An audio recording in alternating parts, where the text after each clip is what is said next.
This is Taking Stock on Bloomberg. I'm Pimm Fox. All right, if you hate commercial air travel, you're not alone. A recent University of Michigan survey ranked airlines last among 47 industries in customer satisfaction. Last. All right. So that those that can afford it are increasingly turning to fractional jet ownership. Flight Options said that fractional jet sales jumped 467% in the first quarter of this year. And Flexjet says its fractional sales jumped 64%. Joining me now to explain the world of fractional jet ownership, we've got Reid. He is the president of Flexjet. He's also got a lot of experience in the commercial aviation field. He's the former chief executive of Virgin America, and he was a top executive at Delta. Fred, good to have you with us on Bloomberg. Thanks for coming in. Delighted to be here. How'd you get here? What jet did you take to come to New York? Well, the last jet I took was a couple of days ago, and it was a Learjet 45, a spectacular plane, but not as spectacular as the brand new Learjet 85 that we launched sales on today. All right, so you got the Learjet 85, but just to explain to people, because this is really, you're part of the Canadian-based company based Bombardier. That's right. And they own Learjet, they've got the Challenger, right? Right. We operate 5 models of aircraft, both 2 Challengers and 3 Learjets, and the Lear 85 I mentioned is a brand new clean sheet aircraft, will be launched in late 2013, but we're the only company in the world selling fractional shares on that new plane as of now. All right, so tell me about the Lear 85. What makes it so special? The Lear 85 is as I said, is a clean sheet aircraft. That doesn't happen very often. Most aircraft are variants of older ones. This one has a mostly composite fuselage. Okay, so similar to what this Boeing 787 Dreamliner, that's what they're introducing, right? But this is a private jet, okay. So that means a lot less maintenance, a lot better aerodynamics, and more room in the cabin. It's the biggest Learjet ever made. It's got 8 very comfortable seats, flies comfortably across the country, and it's got the best in internet, high-speed internet, entertainment systems, avionics.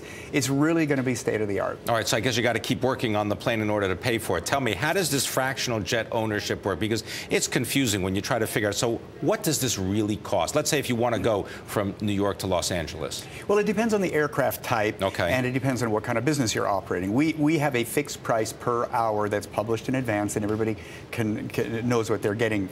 You can probably find a charter flight from some operators somewhat cheaper than a fractional, but a fractional is a membership. That's the key point. You are a member of a system. You buy a fraction on one plane, but you can use any one of 85 planes, 360 pilots, 120 mechanics, and it's high reliability, high redundancy, so you're never going to have a broken plane because they've got 84 other ones that you can use. It's an all-in system, all turnkey. Everything's taken care of. Insurance, maintenance, certification, and of course a wonderful flight experience. All right, let's talk about a jet that is in service right now. This is the Lear 45, right? That's one of them. What would that cost? In other words, how much is the membership, and then what does it cost to go coast to coast? It depends on the.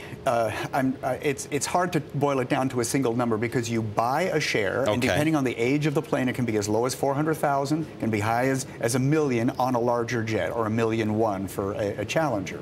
So then there's a monthly management fee, and then there's a a charge per hour based on the fuel on that particular day. So all in, when you add all that up, including the cost of capital, it can be anywhere from about $4,000 to $10,000 an hour, from the smallest to the biggest jet. All right, now how does that compare with actually buying a jet? I mean, because the whole idea is you take care of everything, as you said. You take care of the maintenance, you take care of the pilots. You don't have to actually pay to have your own setup.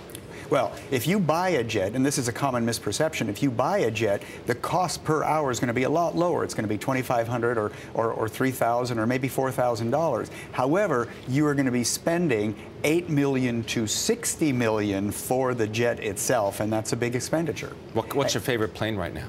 Well, I think the Challenger 300. It's an 8-seater. It's our workhorse. We have 30 of them. It's a category killer. It's a stand-up cabin, flies very far, super comfortable. But all of our planes are young and clean and fresh and are really leaders in their class. But you asked my favorite, it's the Challenger 300. Now, we opened this segment talking about the increase in the popularity of fractional jet ownership. Right. Clearly, this is a growing area.